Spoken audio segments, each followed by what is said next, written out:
आज हम इस वीडियो के माध्यम से मूंछों वाले बंदर के बारे में आज हम आपको बताने वाले हैं। तो दोस्तों वीडियो में बने रहें। तमरीन बंदर एक परिवार का निर्माण करते हैं जिनकी विशेषता उनके छोटे आकार और लंबी पूंछ यानी लंबी मूंछ होती है उनकी।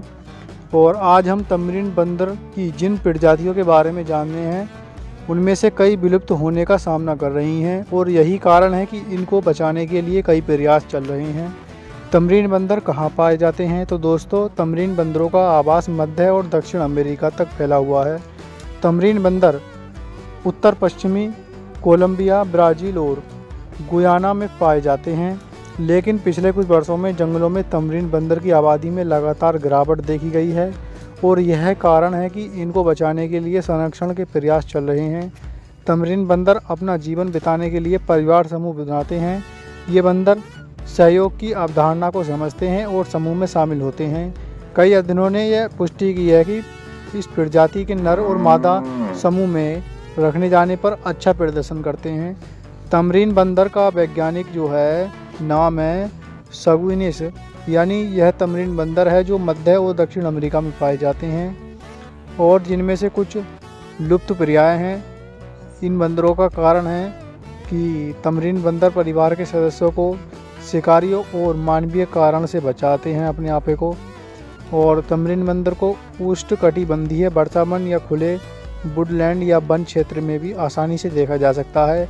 ऐसे जंगल जिन बंदरों में घूमने फिरने के लिए काफ़ी जगह देते हैं। पेड़ न केवल तमरीन बंदरों का घर है बल्कि जब इस प्रजाति के आहार की देखभाल की बात आती है तो यह एक बड़ी भूमिका निभाते हैं।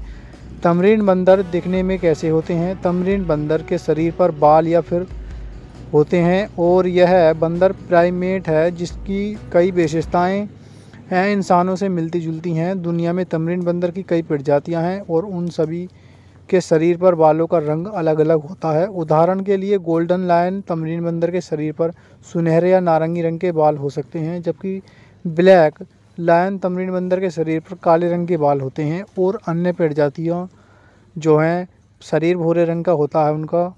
और तमरीन बंदर की लंबाई और वजन की बात करें तो तमरीन बंदर का आकार ऐसा होता है कि इन प्राइमेट्स को दुनिया में छोटे प्राइमेट्स के रूप में वर्गीकृत किया जाता है।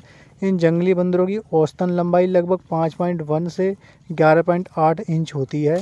इसके अलावा तमरीन बंदर अपनी लंबी पूंछ के लिए जाना जाता है। इसकी लंबाई 9.8 से 17.3 इंच होती है। तमरीन बंदर परिवार के सदस्य वजन के मामले में काफ़ी हल्के होते हैं। तमरीन बंदर का जन्म यानी वजन जो है तमरीन बंदर का जो है 348 से 575 ग्राम तक होता है, काफ़ी कम वजन होता है इनका। तमरीन बंदर क्या खाते हैं? तमरीन बंदर के आहार में यह सब शामिल है कि वो अपने जंगलों में कीड़े मकोड़े और अब जो छोटे छोटे जीव हैं उन्हें भी खा लेते हैं। और ये बंदर फल भी खाते हैं। वैसे इनकी बात की जाए तो यह फल भी खा सकते हैं। ज़्यादातर प्रजातियों का जीवन काल जो होता है इनका 20 वर्ष से अधिक है। जंगलों में गोल्डन लायन तमरीन बंदर का औसतन जीवन काल 10 वर्ष के आसपास माना जाता है। इसलिए यह अच्छी तरह से समझा जाता है कि तमरीन बंदरों की जीवन प्रत्याशा प्रजातियों के साथ साथ रहने की स्थिति पर भी निर्भर करती है। तमरीन बंदर कितनी तेज़ी से दौड़ सकते हैं? जब दौड़ने या पेड़ों पर झूलने की बात आती है तब तमरीन बंदर काफ़ी तेज़ होते हैं। उदाहरण के लिए एक सम्राट तमरीन की औसतन गति 38.6 किलोमीटर प्रति घंटे होती है। और दिलचस्प बात यह है कि गोल्डन लायन तमरीन बंदर की भी यही गति है। तमरीन बंदर कैसे संवाद करते हैं? इन बंदरों को दुनिया में सबसे बुद्धिमान में से एक माना जाता है और ये काफ़ी कुशलता में संवाद करते हैं, लेकिन उनकी जंगली भाषा अभी तक हमारे लिए समझ में नहीं आती। फिर भी ककर्स कुछ हद तक दोहराव वाले स्वर में बोलते हैं। तमरीन बंदर की दुनिया में कितनी संख्या है यह ज्ञात नहीं है कि दुनिया में तमरीन बंदर कितने हैं या कितने नहीं हैं, लेकिन हम जानते हैं कि कई प्रजातियों की संरक्षण स्थिति जैसे गोल्डन लायन तमरीन बंदर लुप्त प्राय है, जिसका अर्थ है कि इन जानवरों के समूह एक बड़ी आबादी नहीं बनाते हैं। IUCN के रेड लिस्ट कुछ तमरीन बंदरों की प्रजातियों की संरक्षण स्थिति को लुप्त प्राय के रूप में निर्दिष्ट करती है, जबकि गोल्डन लायन तमरीन बंदर को लुप्त प्राय प्रजाति के रूप में वर्गीकृत किया जाता है और कॉटन टॉप तमरीन बंदरों को गंभीर रूप से लुप्त प्राय कहा जाता है। ऐसा इसलिए क्योंकि इन दोनों प्रजातियों के पास रहने के लिए दुनिया में कम जंगल हैं। आधुनिकीकरण और बड़ी संख्या में पेड़ों की कटाई के साथ बंदर अपने प्राकृतिक आवास खो रहे हैं। क्षेत्र के संगठन और विशेषज्ञ उन प्रजातियों को अधिक स्थान देने और उनके जंगली आवास को अधिक नियंत्रित और सुरक्षित वातावरण के दोहराने की कोशिश कर रहे हैं।